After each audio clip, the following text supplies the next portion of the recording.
I'll cool down the fever, so take care of the rest. I received an unexpected call from my sister-in-law while I was at work. At first, I couldn't understand what she was talking about. She said that she had put her 2-month-old baby, who had a 40-degree fever, into my fridge. I'm going on an overseas trip. With that, she abruptly ended the call.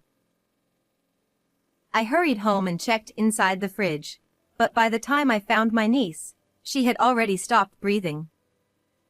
My anger toward her irresponsibility reached its peak, and I resolved to punish her. I met my husband, who is 2 years older than me, through a mutual friend, and we got married when I was 34. People around us often said, the clumsy Luke and the reliable Abby make a great pair. Indeed, he did have some absent-minded moments, but I was always comforted by his gentle and kind nature. A year passed, and though we hadn't had children yet, we enjoyed a fulfilling life by traveling together on days off when our schedules aligned. Amidst these happy days, however, I had one concern: Luke's younger sister, Allison. They have a significant age gap, and my husband tends to be a little too lenient with her. This was a quiet source of stress for me. We built a house near Luke's family home, and close by, Allison lived with her husband in an apartment. She often barged into our home, relying on my husband. Big brother. She would barge in without even saying excuse me when the door opened, making a beeline for Luke. So, I'm a bit short on money this month. Can you help out? Again. Aren't you managing your household budget properly? I am. But my husband's salary is so low. We spend more than we make. It seemed like Allison didn't have much money for herself, and she would often come to my husband to beg for it. You could get a full-time job or something. Well, my husband wants me to stay home. I was always exasperated by her contradictory, nonsensical remarks, but to Luke, she was probably just his adorable little sister.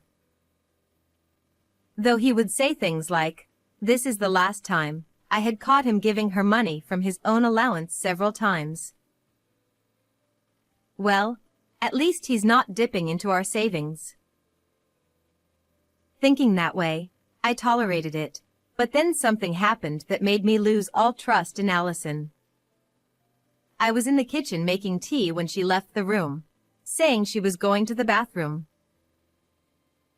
When she didn't return after some time, I went to check and found that the bedroom door, which should have been closed, was open, and she was rummaging through the closet. "What are you doing, Allison?" "Oh, Abby? Perfect timing. I'm borrowing this dress." With my favorite dress in hand, she quickly returned to the living room, grabbed her bag, and headed for the front door. "I didn't say you could take it." "Don't be stingy. I'll return it, don't worry." Ignoring my protests, "See ya." She waved her hand and left.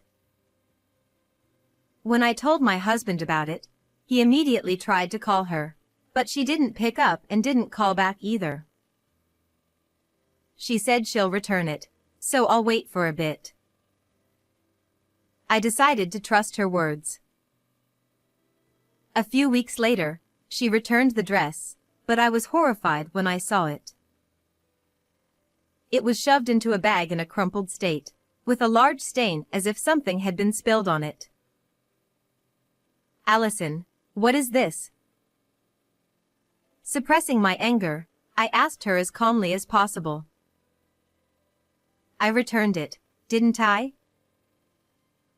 "That's not the issue. It's filthy." "What happened?"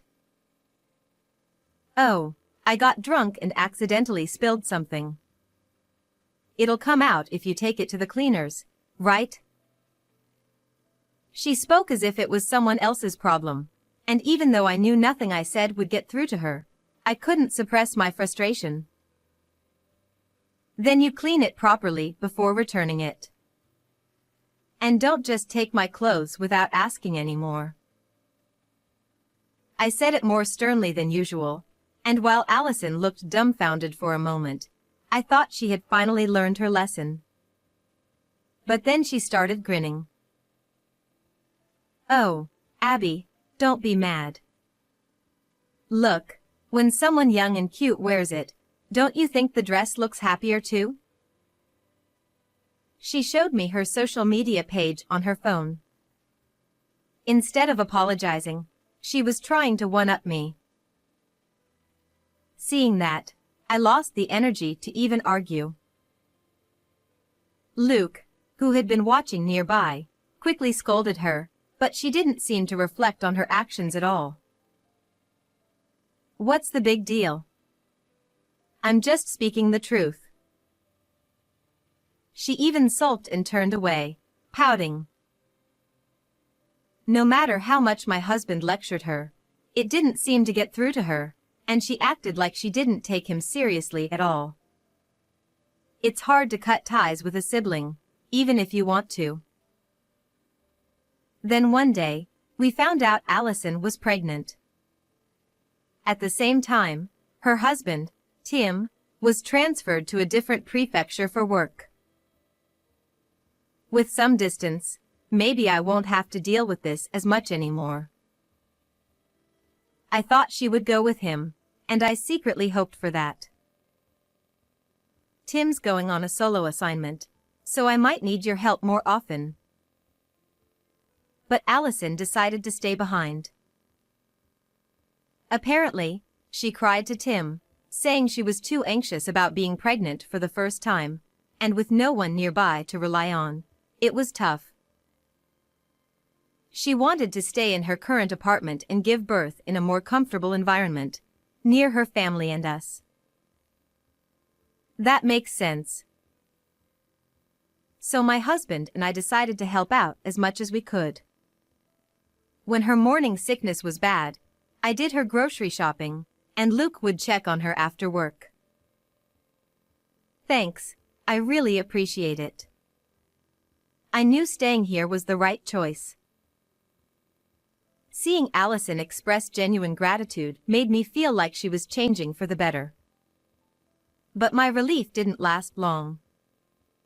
As soon as she entered her second trimester and her health stabilized, she started going out, saying, I won't be able to go out once the baby's born. She went out day and night, wearing light clothing that looked too cold, and high heels. I'm worried about her health and their finances too. I was secretly concerned, but without any major problems, she quickly reached her due date and gave birth to a healthy baby girl. They named her Maddie. After spending some time at her parents' house, she returned to her apartment and started visiting us frequently. Big brother, Abby, are you home? She would shout while holding Maddie, without ringing the doorbell, so I had no choice but to answer. She probably did this on purpose, timing her visits for when we were off or when we'd be home. Great, I need to go out for a bit, so can you take care of Maddie? She would drop off a big bag full of diapers and milk and shove my niece into my arms. You can't just spring this on me. I need a break, or I'll go crazy. Besides, think of it as practice for when you have your own kids. With that, she turned around and left. I couldn't help but feel uneasy seeing her heavy makeup and revealing outfit, even more so than usual. A month passed, and Maddie was now 2 months old. Allison continued leaving Maddie with us frequently, but my husband and I were so charmed by her cuteness that we didn't mind. Then one day, while both my husband and I were at work and I had just started my break, Allison called. Hey, Abby? I need you to take care of Maddie now. I can't right now. I'm working until this evening. Oh, I see. Well, I'll cool down her fever, so take care of her afterward, okay? I didn't understand what she meant. What do you mean? Apparently, Maddie had a 40-degree fever, but Allison was going on an overseas trip later that day. You can't come home now, right? I have to leave soon, so I'll just put her in the fridge. I couldn't comprehend what she was saying. Are you joking? Just as I raised my voice, the call ended. I tried calling her back immediately, but she didn't pick up. I also contacted Luke and asked him to call Allison. I'll leave work early and head home now, so can you check on her place? Hoping it was all a terrible joke, I rushed home and opened the fridge. There I found Maddie's lifeless body. Wrapped in a towel, my niece lay there before my eyes. I immediately pulled her out of the fridge and held Maddie close, but it seemed her breathing had already stopped. What in the world? I was in complete shock, but I couldn't waste any more time. I frantically called for an ambulance. When we arrived at the hospital, the doctor looked at my niece with a grim expression. We'll do everything we can, but the situation is extremely dire. At that moment, I received a call from my husband, informing me that my sister-in-law wasn't at home. What on earth is she doing? Isn't she supposed to be a mother? Anger surged within me at her irresponsibility.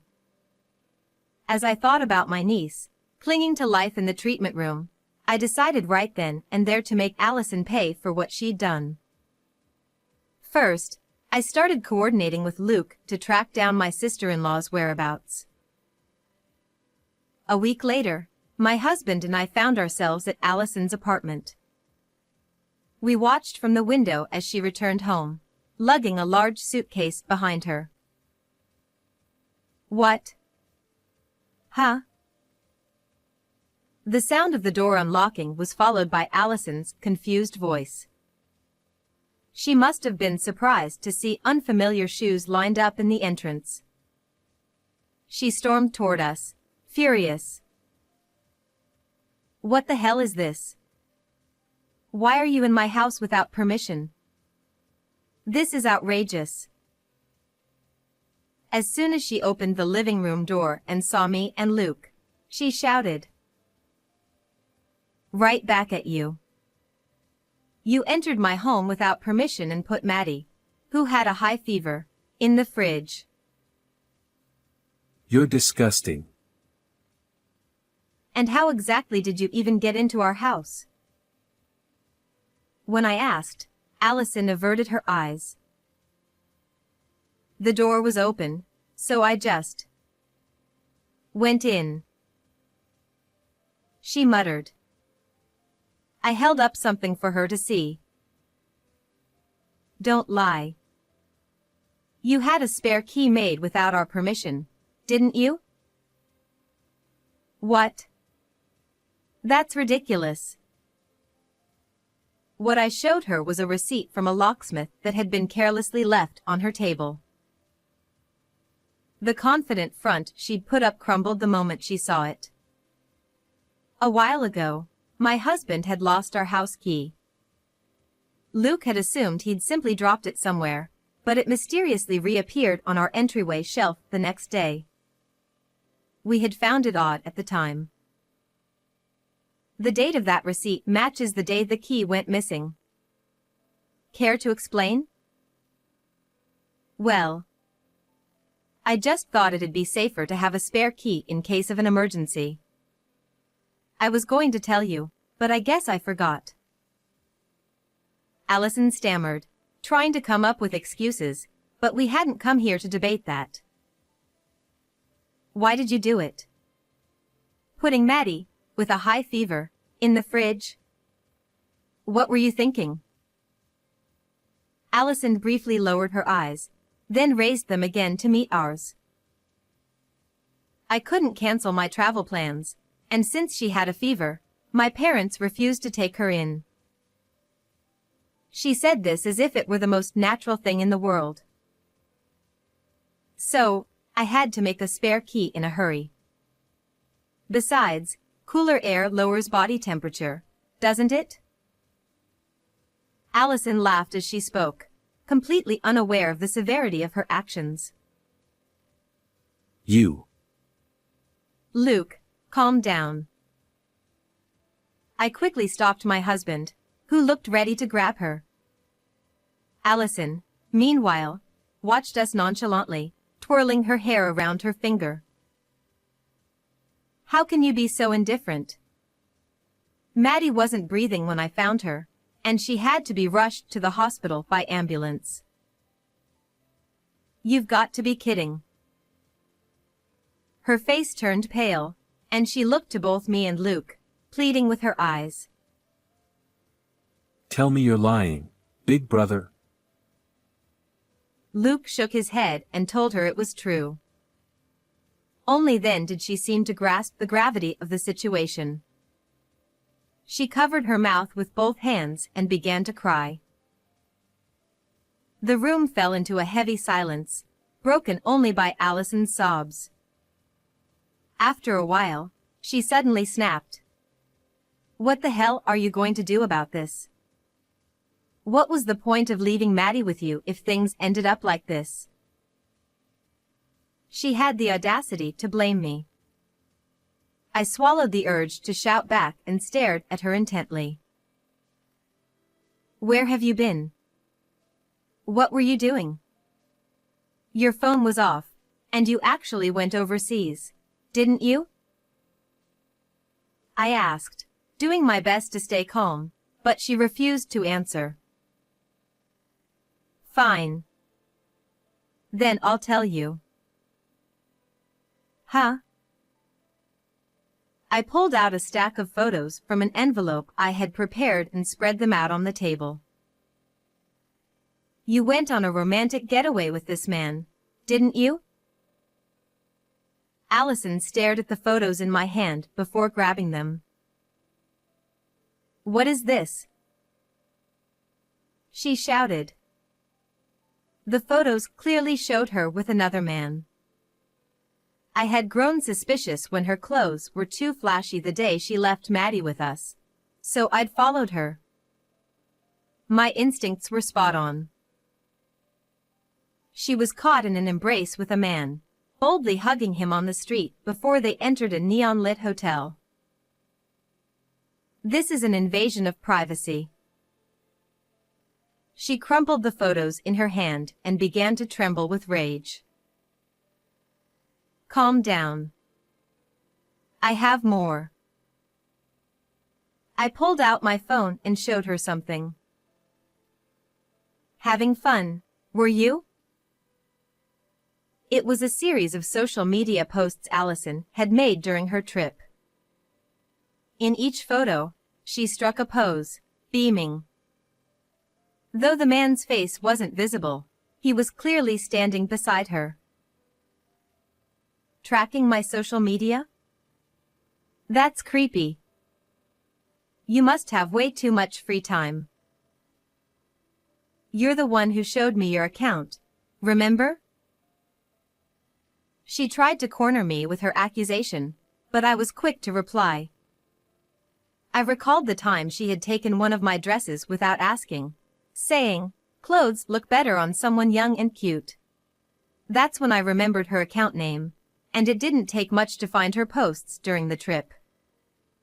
Sure enough, they gave me all the evidence I needed. Who would have thought she'd slip up in such a way? Realizing she was in a tight spot, Allison finally fell silent. But then, as if something had just occurred to her, she lifted her head and smirked. That was my husband I went with. You can't just assume I was on a romantic trip. She looked at me triumphantly. Just then, the door connecting the living room to the next room slammed open. Huh? What's going on? Her confusion was evident. I didn't go on any trip. The man standing in the doorway was Allison's husband, Tim. Why are you here? Weren't you at work? I called him after Maddie was taken to the hospital. He came as soon as he could. You had no right. Her voice, once strong, had weakened significantly. He's the one who let us into the apartment. Unlike you, we don't break into other people's homes. Tim stepped forward, glaring fiercely at Allison. Maddie was in a critical condition that day. You'd been telling me how hard you were working as a mom every day. So, what was this? His fury was clear, and he began to berate her. But then Allison seemed to realize something and cut him off. Wait a second. She interrupted Tim. If she was in danger, does that mean she's still alive? Yes. Maddie pulled through. Thanks to the tireless efforts of the doctors, my niece had survived. By now, she had been discharged and was staying with Tim's parents. I can't stay with someone as despicable as you any longer. Tim thrust divorce papers toward Allison. No. She's fine now, so what's the problem? Everything's the problem. And I know you've been asking your brother for money, claiming I don't earn enough. Isn't that right? Tim presented a certain document to Allison. Where did you get this from? Did you go through my things without asking? You're the worst. Didn't you also go into Abby's closet and take her clothes without permission?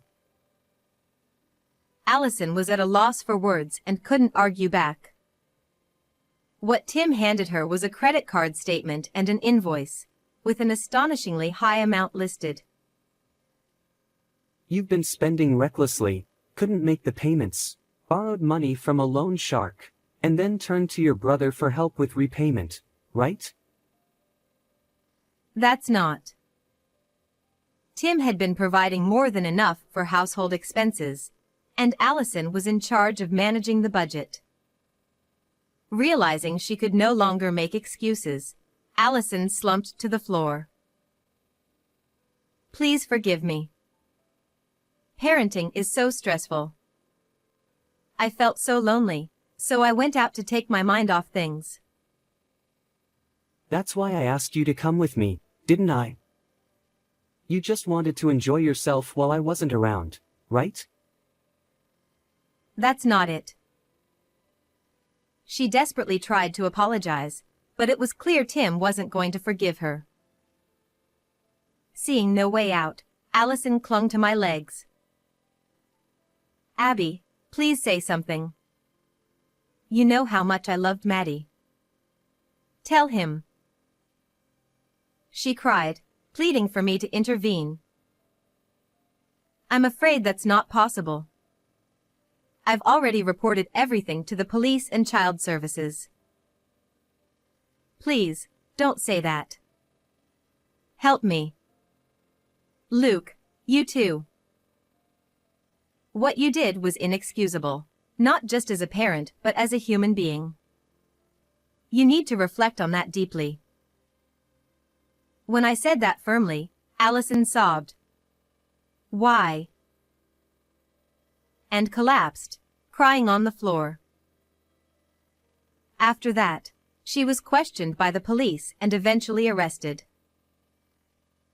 Tim and Allison's divorce was finalized, and as a result of her actions, she lost custody of Maddie.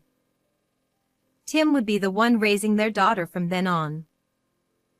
In addition, She was ordered to pay $30,000 in damages for her affair and $300 a month in child support.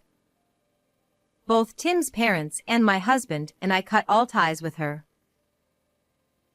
After losing everyone she could rely on, Allison now leads a life working manual labor by day and at a hostess club by night, struggling to keep up with payments and barely finding time to rest. But, honestly, what happens to her from here on out is no concern of ours. On the other hand, we received some wonderful news. It turns out I'm pregnant, and our baby is expected to arrive in just a few days. My husband and I are looking forward to protecting and raising our child with love. How did you find this story? Don't forget to subscribe to the channel. I'll see you all in the next video.